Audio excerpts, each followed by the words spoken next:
ओम नमः शिवाय। राधे राधे। आइए सुनते हैं महाशिवरात्रि व्रत कथा, पूजन विधि एवं आरती। शिवरात्रि से एक दिन पूर्व त्रयोदशी तिथि में शिव जी की पूजा करनी चाहिए और व्रत का संकल्प लेना चाहिए। इसके उपरांत चतुर्दशी तिथि को निराहार रहना चाहिए। महाशिवरात्रि के दिन भगवान शिव को गंगा जल चढ़ाने से विशेष पुण्य प्राप्त होता है। महाशिवरात्रि के दिन भगवान शिव की मूर्ति या शिवलिंग को पंचामृत से स्नान कराकर ओम नमः शिवाय मंत्र से पूजा करनी चाहिए। इसके बाद रात्रि के चारों प्रहर में शिव जी की पूजा करनी चाहिए और अगले दिन प्रातःकाल ब्राह्मणों को दान दक्षिणा देकर व्रत का पारण करना चाहिए। व्रत का नाम महाशिवरात्रि, तिथि चतुर्दशी। व्रत का विधान नित्य नैमित्तिक क्रिया शौचादि से निवृत्त के बाद व्रत का संकल्प, पूजन, हवन, शिव अभिषेक, नमक चमक से ब्रह्मचर्य का पालन, अक्रोध, श्रद्धा, भक्ति, पूजा सामग्री, सुगंधित पुष्प, बेलपत्र, धतूरा, भांग, बेर, आम्रमंजरी, जौ की बालें, तुलसी दल, मदार, पुष्प, गाय का कच्चा दूध, ईख का रस, दही, शुद्ध देसी घी, शहद, गंगा जल, पवित्र जल, कपूर, धूप, दीप, रुई, मलयागिरी, चंदन, पंचफल, पंचमेवा, पंचरस, इत्र, गंध, रोली, मौली, जनेऊ, पंचमिष्ठान, शिव व मां पार्वती की श्रृंगार की सामग्री, वस्त्राभूषण, रत्न, सोना, चांदी, दक्षिणा, पूजा के बर्तन, कुशासन आदि।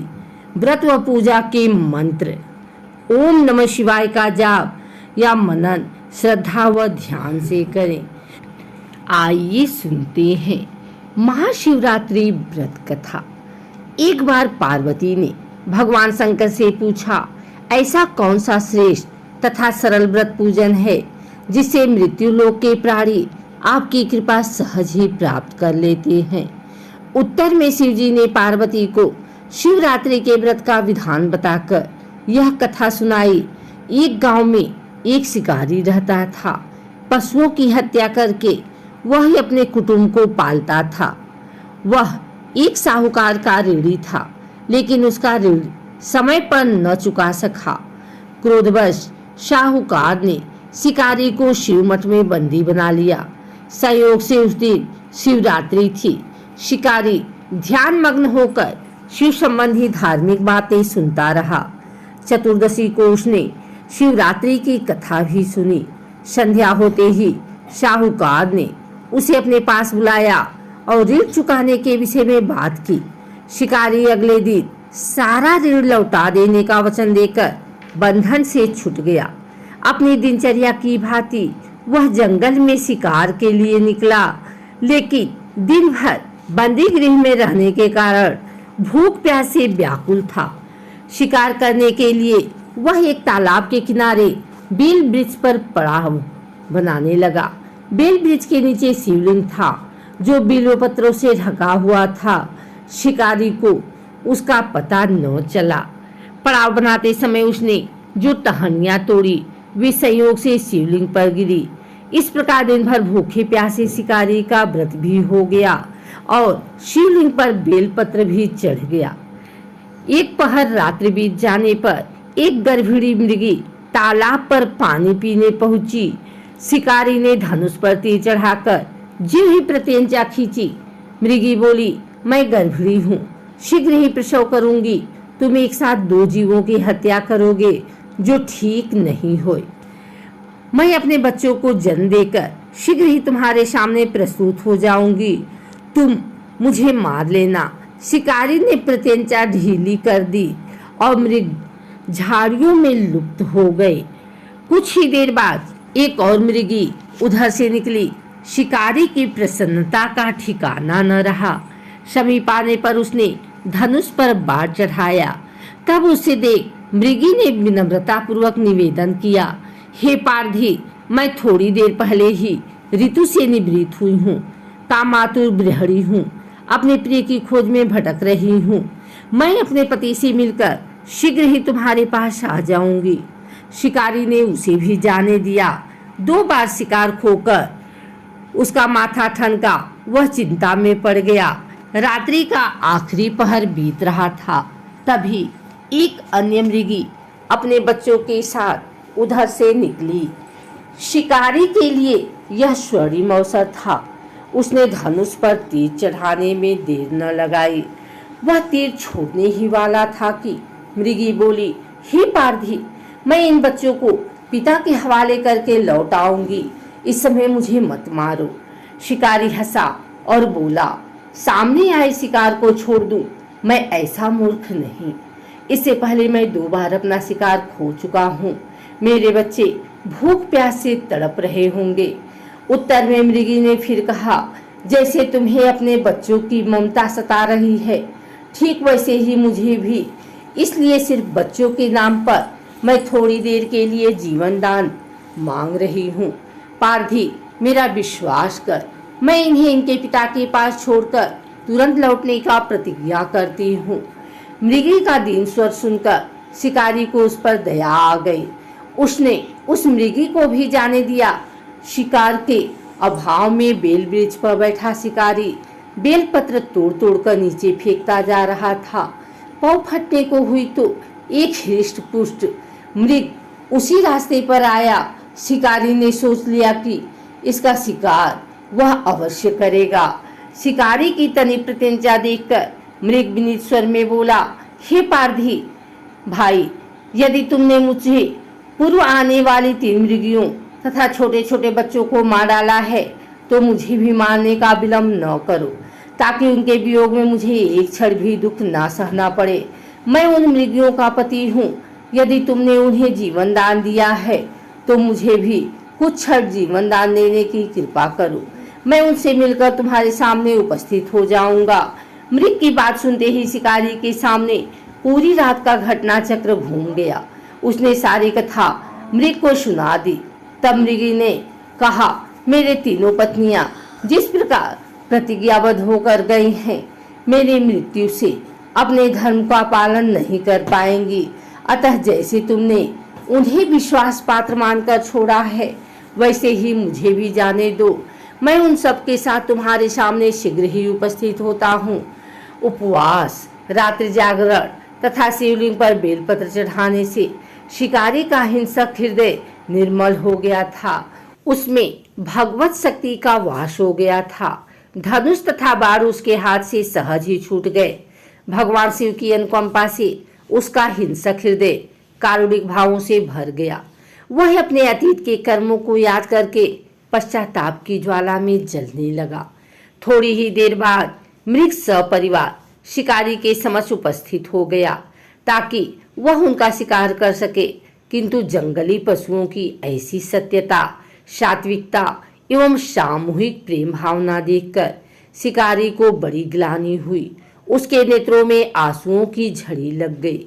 उस मृग परिवार को न मारकर शिकारी ने अपने कठोर हृदय को जीव हिंसा से हटा सदा के लिए कोमल एवं दयालु बना लिया। देवलोक के समस्त देव समाज भी इस घटना को देख रहा था। घटना की परिणति होते ही देवी देवताओं ने पुष्प वर्षा की। तब शिकारी तथा मृग परिवार मोक्ष को प्राप्त हुए। जय शिव ओंकारा, ओम जय शिव ओंकारा। ब्रह्मा विष्णु सदा शिव, अर्धांगी धारा।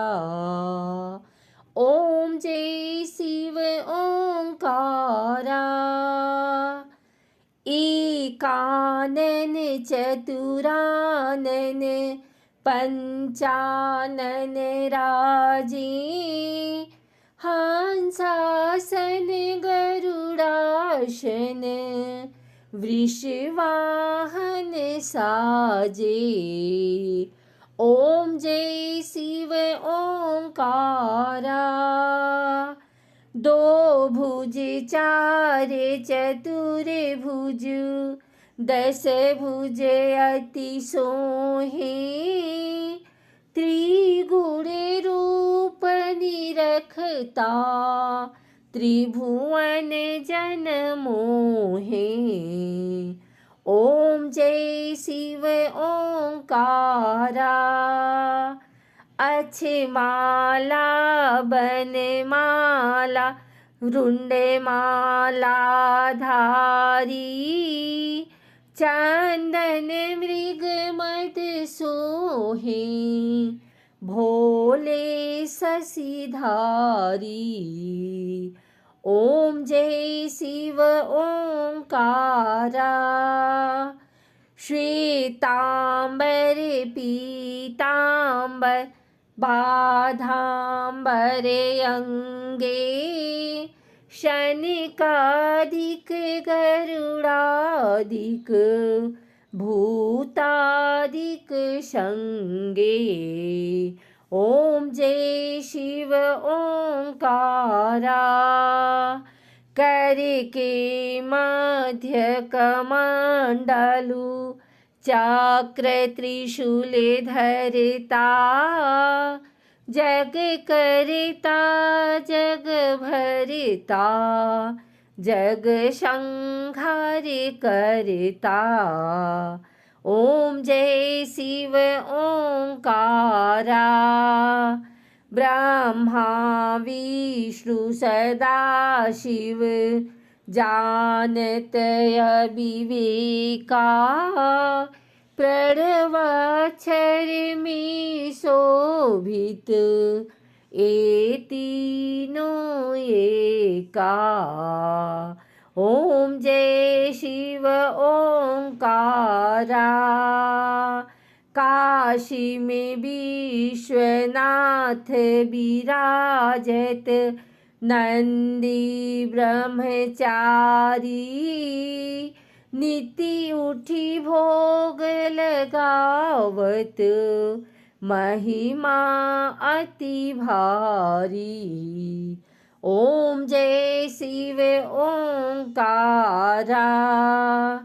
त्रिगुण स्वामी जी की आरती, जो कोई नरगामी।